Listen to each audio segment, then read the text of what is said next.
और बड़ी बात यह कि कल प्रशांत किशोर की पार्टी ने अपने 51 उम्मीदवारों का ऐलान किया है, जिसमें पटना के कुम्हरार से केसी सिन्हा का भी नाम है। केसी सिन्हा पटना में शिक्षा के क्षेत्र में बड़ा नाम है। उनसे बातचीत की है TV9 संवाददाता आकाश वत्स ने।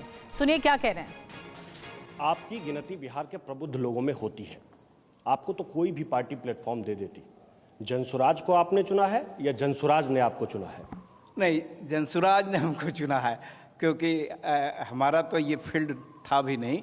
लेकिन जनसुराज वाले बहुत समय से हमारे पास आ रहे थे, और आ रहे थे तो निश्चित रूप से सम्मान के साथ अगर आए तो हमने कहा कि हाँ ठीक है, शिक्षा के क्षेत्र में विशेषकर मेरा प्राथमिकता रहेगा कि शिक्षा के क्षेत्र में जो किया जा सकता है वो किया जाए। आप लोगों की पहली लिस्ट आ गई है। जब पहली लिस्ट आई तो मैं प्रेस रिलीज देख रहा था।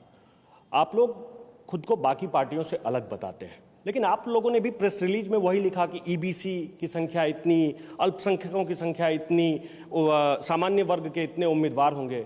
फिर आप लोग अलग कैसे हुए? दूसरी पार्टियों से कैसे अलग हुए? बिल्कुल, देखिए, जो व्यवहारिक पक्ष है उसको भी ध्यान में रखा जाता है, और गरीब तबका के जो बच्चे लोग हैं जो निचले पायदान पर हैं उसको ऊपर लाना बहुत ज़रूरी है, क्योंकि विकास तब तक नहीं हो सकता, संपूर्ण विकास तब तक नहीं हो सकता जब तक निचले पायदान पर जो लोग हैं उनको ऊपर न लाया जाए।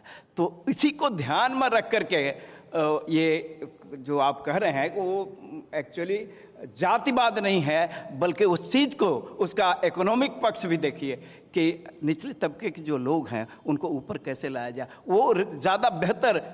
कहीं ऐसा तो नहीं है कि ईबीसी की संख्या ये, अल्पसंख्यकों की संख्या ये, ऐसा करके कहीं रीजनल पार्टी को नुकसान पहुंचा करके राष्ट्रीय पार्टी को फायदा देने की कोई कोशिश तो नहीं है? क्योंकि ईबीसी का वोट नीतीश कुमार का वोट माना जाता है, अल्पसंख्यकों का वोट आरजेडी का माना जाता है, तो ये कोई राष्ट्रीय पार्टी को फायदा पहुंचाने की कोई कोशिश तो नहीं है?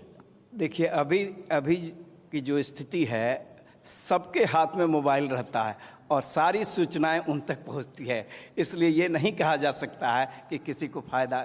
लोग सोच विचार कर, लोगों के बुद्धिमत्ता पर विश्वास करना चाहिए। वो अपनी बातों को उन तक पहुंचाइए और उनको निर्णय लेने दीजिए कि क्या करते हैं। और निश्चित रूप से जो पब्लिक का निर्णय होता है, जो जनता का निर्णय होता है, वो सर्वोपरि होता है,